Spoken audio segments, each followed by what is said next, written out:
Hello, and welcome to Remote, the Connected Faculty Summit. I'm Patty O'Sullivan, Content Manager with Every Learner Everywhere, and I'll be moderating today's sessions. These sessions in this 90-minute block are sponsored by Every Learner Everywhere, a nonprofit network that advocates for and supports institutions in achieving equitable outcomes in U.S. higher education through advances in digital learning. This block of the Every Learner Ask the Expert sessions focuses on equitable and inclusive teaching. We are going to welcome back Ray Keith and Sarah Kinnison to join Dr. Garth-McCullough and Tynan Gable for our Q&A panel. Welcome, everyone. So the first most pressing question, and it came up many times, Tynan and Ruanda, is where can people get your slides? Or would you say that everything in your slides is actually in the tool? So if they download the tool, they have everything that's on the slides? Correct. But we're happy to share the slides as well if anyone would like them. We can add them as a handout. I think our headshots. And I've told people they can email me. Go ahead. That's sorry. Yes, I think our headshots might be the only thing that's unique to the slides that you wouldn't find in the tool itself. So if people want those. Okay, so you can send me those slides, and anyone who wants the headshots of Tynan Gable and Dr. Garth-McCullough, you can email me. I put my email in the chat, and I will send those to you. All right. So let's begin with some of the questions from the chat and the Q&A. The first two seem to have to do with the equity review tool. So the first question is, who do you imagine using the equity review tool, and how do you imagine those people actually using it? Great question. We designed and created it thinking about educators, so faculty developers, instructional designers, using the tool to do two things. And it might be it's a little ambitious, but to create documents, instructional materials, but also to review existing instructional materials. So by instructional materials, we're defining that as everything from your open education resources content, to your PowerPoint slides, to your assessment directions, and discussion boards, and lecture anything that you use to lecture. So it's really all encompassing, and we think many of the tools and resources there in the tool are helpful for both of those, to create and review materials. Great. And a follow-up to that, how would the equity evaluation tool be used in a way, how can you present it in a way that it's not reduced to a checklist? If I do this, this, and this, then I'm inclusive, I'm done. I can chime in, and then Ruanda, please build on my answer. But I think there's a couple of things that make it more of a continuous process. The first is that we tee up a bunch of personal learning and reflection at the beginning. And I can't say enough how important it is to not skip over that step and just go straight to the tool development. I think a lot of the concepts that we've outlined in that first chapter are things that should be constantly done, because there's always opportunities to continue to learn and kind of reflect on your own positionality and your own lens that you're bringing to the work. So that would be the first thing. I think developing the resource itself, there is kind of a start to end checklist, and that's what's included in chapter 2. But then the follow-on work to that is continuous improvement of that resource through feedback, and through that comes from both students and peers, and potentially management or department leads, et cetera. So there's lots of opportunities to continue to iterate on it after kind of that initial checklist development of the resource is done, and that we would definitely encourage you to also do. I don't think that there's ever a perfect resource or tool or piece of writing that exists. There's always room to continue to iterate and improve. And honestly, something that we're super aware of with the development of this tool is that language is constantly evolving. And that's one of the reasons why we also want to emphasize, this is a living document. It's something that we're going to continue to update because the way that language is used is always evolving. And so just that alone is a reason to never feel like you're completely done. Ruanda, please build on that if you have more to add. Thank you. No, I think that was a really comprehensive response. I would only add that when you think about the students in front of you, that changes every semester, and that changes, every term. And so that continuous improvement, that aspect of gathering student feedback, mid-course and early on to mid-course is really critical. And because this is not something that we want to think anyone would approach this as a one and done. Like, I equitized my course like this. As Tynan said, this work is ever evolving as marginalized groups have, are constantly gaining more. People are paying more attention to voices that have been marginalized and silenced for so long, and so we're all in this process of learning, and also to make sure that we don't want folks to take this on, take too much on. I feel like we always encourage educators to one, don't do this alone. This is something that you should be doing with your colleagues and fellow staff members. And then two, not to expect you're going to do everything at once. So it might be this term you focus on a specifically problematic module, or that you've felt, you're feeling uncomfortable when you're presenting it, knowing it has some work to be done there, and then build that in while you're constantly getting feedback from students. So that's something that's really important, that we emphasize that continuous improvement model, and that continuous improvement loop, and also just frequent check-ins with students. Good. All right. So this next question from the Q&A, this could be for any of you, but I'm specifically thinking of Ray and Sarah, your presentation. The question is, can you give me an example of a student-centered assessment? That's a great question.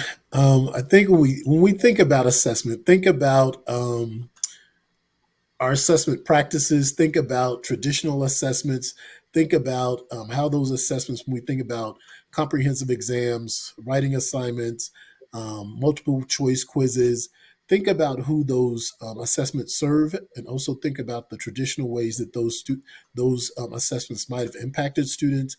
Those assessments can create stereotype threat. They can create anxiety. Many times we're not aware of our students' previous experiences with assessments. And so when we think about student-centered assessments, one, we should be asking our students, how do they demonstrate their learning best? And so that could be in project-based learning projects, that could be service learning projects, that could be taking a new approach to assessment.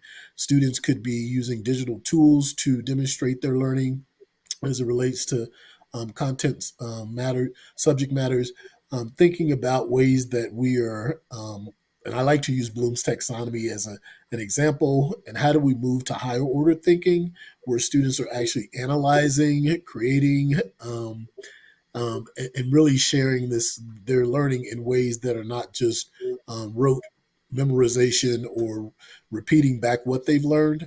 And so when we think about student-centered assessment, it's really about assessments that engage students in ways that are meaningful to them, thinking about their identities and their cultures. We might think about specific communities operate as collectivists in collectivism ways. And so thinking about how do we create those opportunities for folks to share their learning collectively, and versus this kind of competitive individual way of demonstrating their learning. Ruanda and Sarah and Tynan, you can certainly build on that. Sure. I love what you said, and I can add a little bit.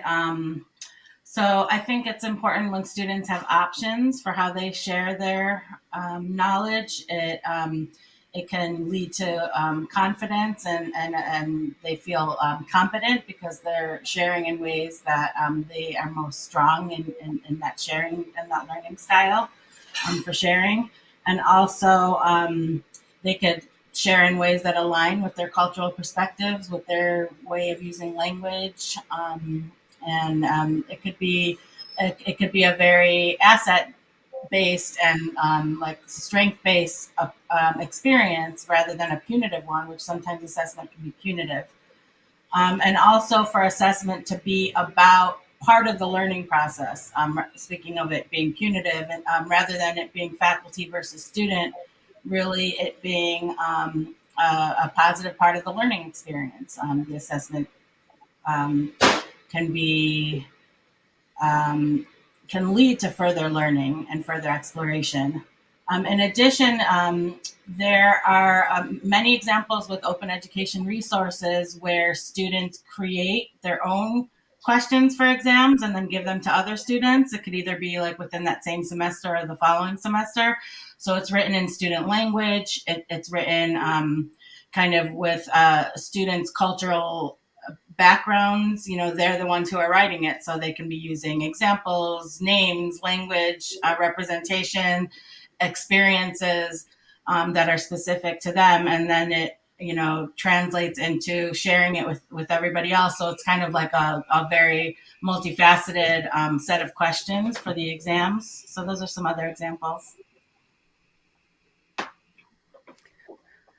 Okay, so we have it's a statement. I'm going to try to turn this into a question, but I'll read the statement. I am concerned that the discourse of equity does not engage with the issue of faculty inequities and specifically the unfair treatment of adjunct faculty. To the person who asked that question or made that statement, I will say that we do have a session later on today. It's one of the Ask the Expert sessions, and it is specifically on support for adjunct faculty. But I'm just going to throw it to our panelists. What about adjuncts in all of this? Regarding like the way that they're included in trainings, the way the workload that they have. How can we be supportive of adjuncts in doing this work? I can take that one. I know at Achieving the Dream, we have done extensive work and have a really strong report on engaging adjunct faculty with the realization and the recognition that without including adjunct faculty into professional learning opportunities at colleges, you're not going to be able to move the needle. When you look at which courses are being taught by adjunct faculty, which how many students engage with adjunct faculty, and then there and these key critical gateway courses that can really make or break a student's experience. It's really important to include adjunct faculty into the professional learning initiatives. What we found was in the study that the CCRC did, that alongside is that students who have or who are taught by adjunct faculty do just as well. Like that's a myth that our numbers are low, our DFW rates are high because of adjunct faculty. They busted that myth in this report, and I'll try to find it, put in the chat for you here in a minute.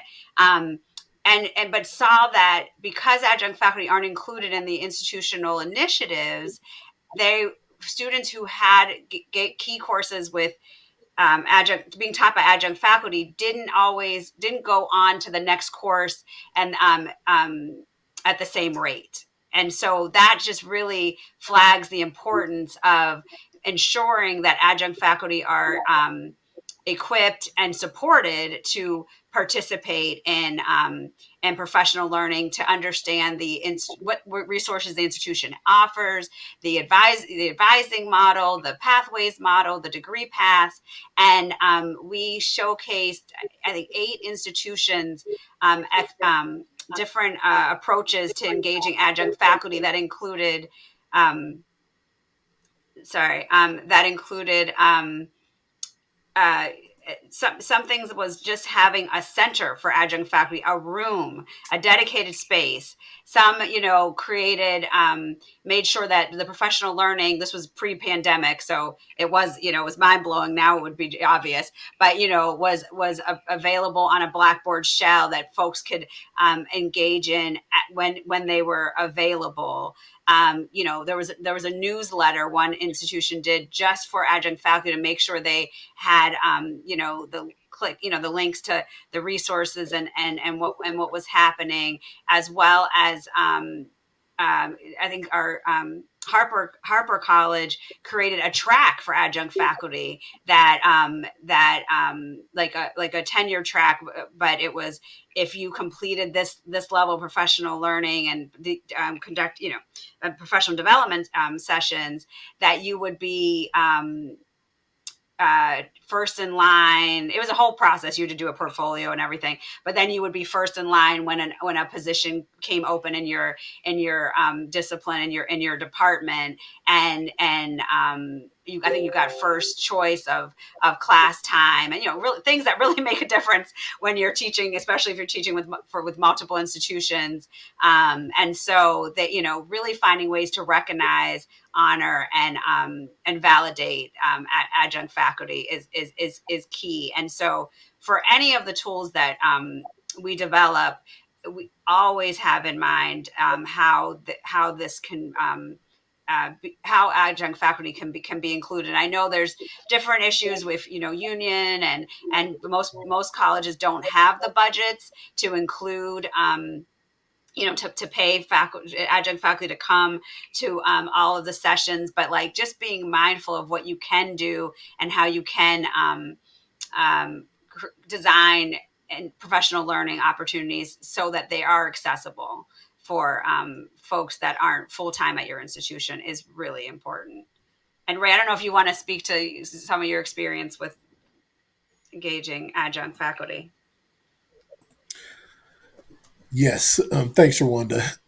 We've had some really, I should say, in my previous institution, we were very intentional about making sure that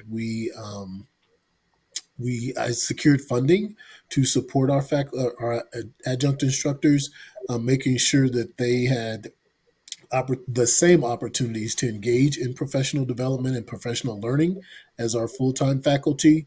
And what we found is um, our adjunct instructors truly wanted that support. Many of the folks that came onto the institution were surprised that we were providing that type of support and compensation at the level that we did. And so I think as institutions, it's really important that we recognize the importance and value of adjunct instructors and the heavy lift that they really carry at the institution as it relates to teaching and learning, and providing them with these opportunities for professional development in ways that are meaningful to them. And so being able to provide that compensation, but also providing that support. We had, workshop series, we had communities of practice, we had some individual coaching. And so providing those opportunities and scheduling also those opportunities where they could actually participate in those activities. All right, well, on to our next question. And this has to do with class size and what you can accomplish in different class sizes. And the question is, some of the inclusive teaching strategies seemed more aligned with smaller class sizes. For those of us who teach 100 plus students per section, how can we personalize learning and get to know our students so that we are respecting their experiences and creating really meaningful, inclusive learning experiences? And I'll toss that to any of the panel who wants to take a go. One approach I'm considering. Oh, go ahead. Go ahead, Sarah. Please, no, Sarah, you go.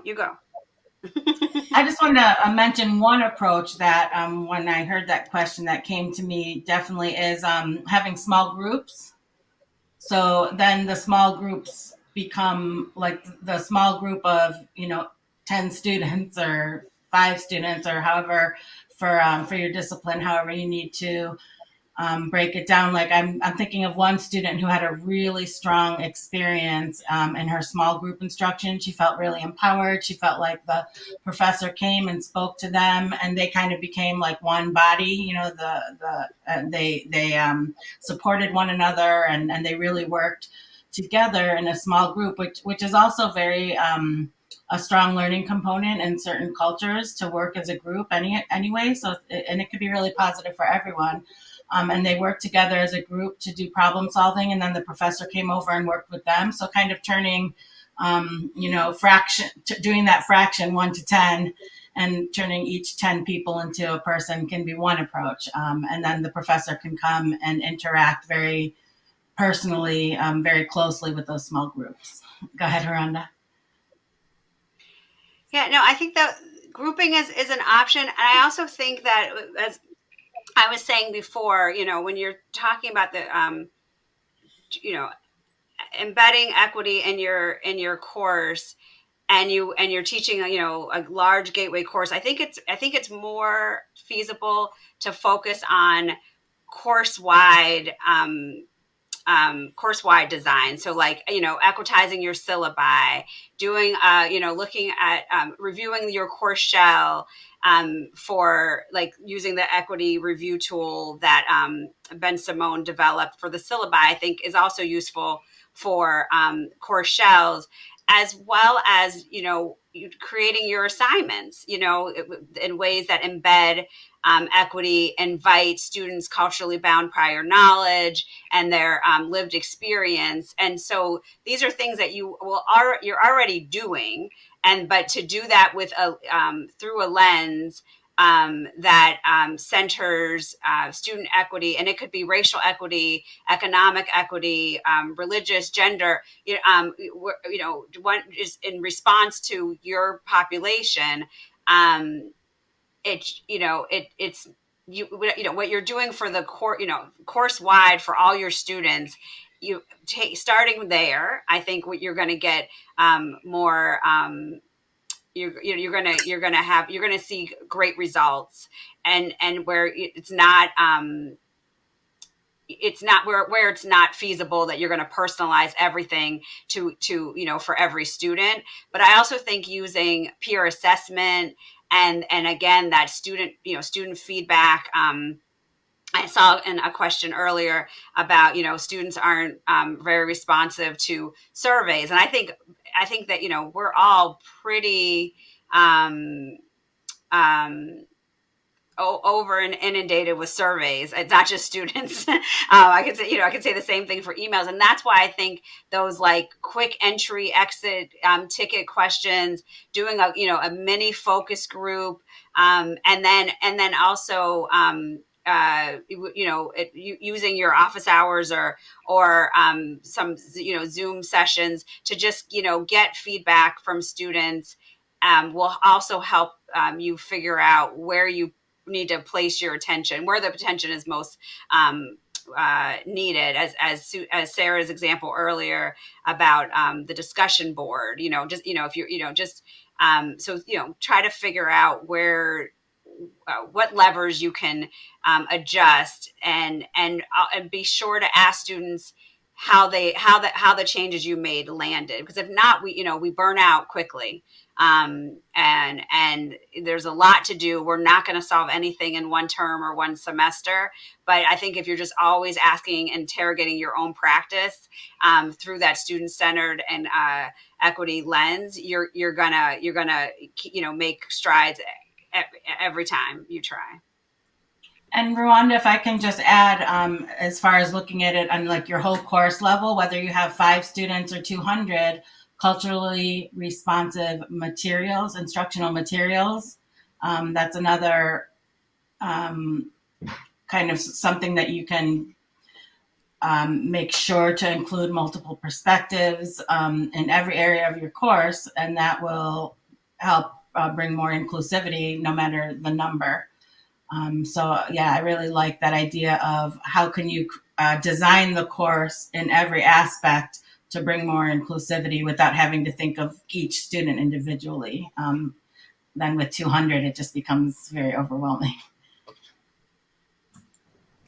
Well, I have a question that kind of speaks to that, Sarah, but quickly, there was a question about whether or not the resources that we're putting in the chat and that we're linking to are openly licensed or not. Everything on the Achieving the Dream resources page and the Every Learner resources page, these are free, open to the public. Everything that is on the Every Learner resource page is Creative Commons license with no derivatives. So you're free to use it, just not changing it. I don't know if Rwanda do you know about the licensing for the Achieving the Dream resources? So everything that we do with Every Learner Everywhere is openly licensed, and Achieving the Dream has many resources on the website, and those are all free to use. And we encourage you to take them and adapt them for your context. We reuse, remix, revise, so that they're offered as templates and guides and toolkits, but in no way do we assume that it captures the specific context of every campus. So definitely want to make sure that folks, even the equity review tool, it's written in such a way that you can make it what you need to address your context. Thank you. Patty, before we move on to any more questions, I'd love to just acknowledge and address some pretty rich discussion and healthy debate, I think, that's going on in the chat. I wish we could bring folks off mute to join us on the panel. I think it would be great to have a discussion as a larger group, but absent of having that opportunity, I just wanted to call out and elevate some of this discussion for maybe some other folks on the panel and myself to address. So it seems like there's some discussion around the kind of heavy extent to which most faculty today are still white. That's definitely something that we talk about and discuss a lot. I think it's really important and valid to acknowledge that, yes, most faculty today are still white identifying. 2 of the 4 of us on this panel are white. I think it's totally valid to call that out and say that is a structural barrier to achieving true equity. The fact that faculty don't reflect necessarily the student population in every institution. At the same time, I think the recommendations that we're making here, while limited by that larger barrier, are still an effort to say, from where we are now and from the context in which we all sit, here are some things that you can start doing immediately, that you can start implementing, regardless of your racial identity or any other identity that you may hold. So hopefully that's helpful. I think it is really valid just to kind of call out. I think it is valid to address that, yes, there are larger structural inequities. One of them is that a large percentage of faculty today are white. There are lots of kind of political things going on in the world that prevent us from doing all the things that we would love to do and address. And I think even going back to Patty, your question about, this resource doesn't address adjunct faculty. Like, yeah, totally. We didn't address that in this specific resource. There's another resource, as you said, in a panel later today that's going to talk more about that. I think one of the hard things about doing work in the equity space is that it's kind of this vast, ever-changing, ever-growing, and there's always room for more learning space. And so one of the things that's important when you're creating a resource or when you're talking about it is to be really specific about the scope that you're addressing. And so for our specific tool, we focus on racial equity, we focus on socioeconomic equity, and we touch a little bit on ability and like different learning styles and preferences, but we don't talk about gender equity. Like there's lots of other things that we don't address. And I think it's important to just call out the scope of what we're talking about. And that it doesn't include everything, and it absolutely does not address all of the kind of institutional and systemic undercurrent that has created a lot of the problems that we see today.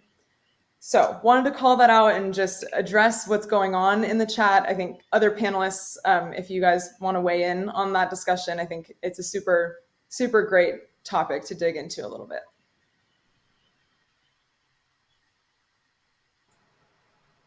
Does anyone else on the panel want to weigh in on the chat? I would just like to add, all right. Oh, sorry. I was just saying, I would just like to add, given all the definitely the systemic and structural and historical context that we operate in the post-secondary space, it's all of our work to do to disrupt and identify and identify barriers and disrupt inequities. And I was, as Patty mentioned, I was faculty for 12 years. I was one of two, faculty of color in my department. Definitely experienced a lot of additional tax of advising students of color, because mentoring students of color that weren't even in my department, or in my area, and also getting published and getting your research supported, have experienced all of those barriers as that faculty of color do, and I think it's just really important that the burden of changing the system isn't placed at the feet of the victims of the system. And so that's what really draws me to the passion, that is a passion that to this passionate work. The passion I have for this work is, creating tools and strategies and processes that help faculty who are interested in looking at the role that we all play in perpetuating the inequalities and finding ways through it. Because most of us were not taught to teach, let alone teach in ways that center cultural difference in a positive, asset-based way. And so I'm just really thankful, and that we get to do this work and we get to share it with folks who are in the classroom, working with students every day, and interested in seeing what they could do differently to be more responsive to their students. Thank you, Ruanda. I want to add, I want to bring in Bettina Love for a moment. She's a pioneer in the area of abolitionist pedagogy. And I really think at Achieving the Dream and our our fellows who work with us, I think we tend to talk about transformation. So sometimes, of course, you have to be aware of the system, but sometimes rather than recreating, reimagining, readjusting the system, you need to think more about transformation. You need to think of stepping outside of the system and working from a space of like bringing real truth and justice to the situation, which sometimes within the system, there's too much racism and too much historical racism, historical silencing of important voices that bring truth to history, to math, to physics, to whatever the discipline. Sometimes you just have to step outside of the system and work for real transformation. And I feel like at Achieving the Dream, we are open to that. And from a personal perspective, as a child growing up, as a daughter growing up with immigrant parents from Argentina, as a Jewish woman, as a white presenting woman, I can only give so much from my own perspective, from my own intersectional identity. But I always think all of us can bring in so many speakers, so many understandings, learnings, research, be open to the truth and really bring that in everywhere as much as possible. So it's really important to look at our own positionality, question our own identities and our own biases. And that's where Tynan and Ruanda were saying that's where the equity toolkit starts with, looking at ourselves. You're getting some Argentinian call outs in the chat, Sarah. Let's lean into this, the idea of course content. We have a question in the Q&A I teach accounting topics, including taxation. These are very specific course concepts and language usage. How would you incorporate letting students develop their own culturally based questions, language usage in a class such as this?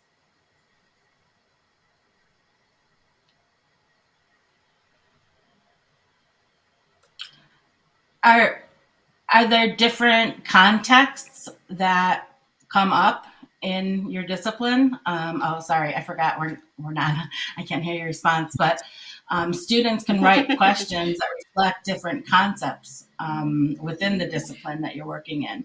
So yes, if you work in a field that seems very like there's one solid answer, but there's still many ways, many contexts to put it within, many cultures that experience the same discipline, many words that can be used to ask a question. So I think that if we're open to multiple perspectives, then there are many different ways you can put together the assessments. Or students can also, rather than disposable assignments, which are assignments that the professor gives and then it has an end, you could do, I'm forgetting the word right now, but assignments like that have a continuous life.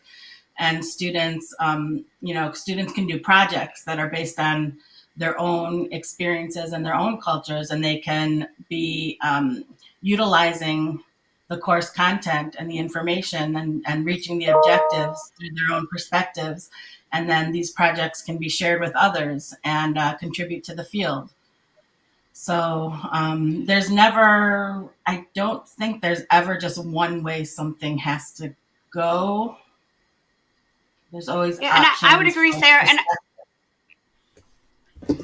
Sarah. And I think, a lot of times there's another question about culturally responsive and relevant when you're teaching STEM fields in the STEM fields. And I want to push us a little bit here to not assume that I think there's a fallacy of objectivity, right? Like all the facts you think about. When you said taxation, you're thinking about the different ways that communities are affected by tax, by taxes, taxation, different tax laws. And so I think creating assessments and assignments that invite that experience in and that perspective in and that critique of our financial institutions and the harm that they have created. It provide you'll be surprised of how that lets folks who are poverty affected feel seen, because if you start talking about everything as if everyone has what they need and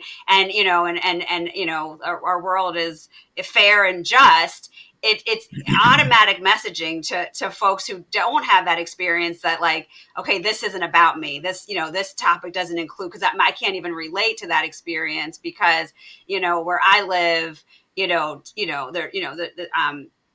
we're heavily taxed. Our schools are based on property income tax and our school funding. And so just getting into some of those issues and ideas, I think it invite students lived experiences with the content and the discipline in many ways. And then when you think about sciences, there's not every arena of science has injustice in its history. And I think that is often not included in the curriculum. And when you think about poison gas for chemistry and atom bomb for physics and, genetics, the eugenics movement, I don't think there's any area that we teach that could not be, use the exploration through a historical lens with injustice. And so I think we do our students a disservice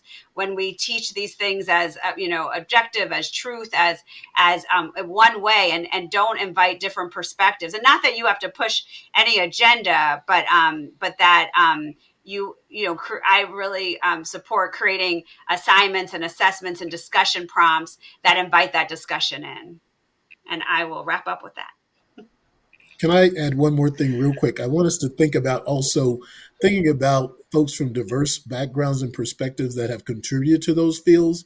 Many times we take a very dominant approach to who we're sharing information about. And so there's cultures outside of the United States that have contributed to STEM and science. And so I think we need to be very mindful of bringing those folks in so that students can see that representation of themselves in the curriculum. Well, thank you to our panelists. Thank you to everyone who attended this session. We're going to take a break now so you can explore the event. Be sure to check out the Partner Hall to access valuable resources and engage with sponsors, as well as the Networking Lounge to mix and mingle with attendees. We encourage your participation in the themed networking chats that align with today's topics. Thank you, everyone, and enjoy the rest of the conference.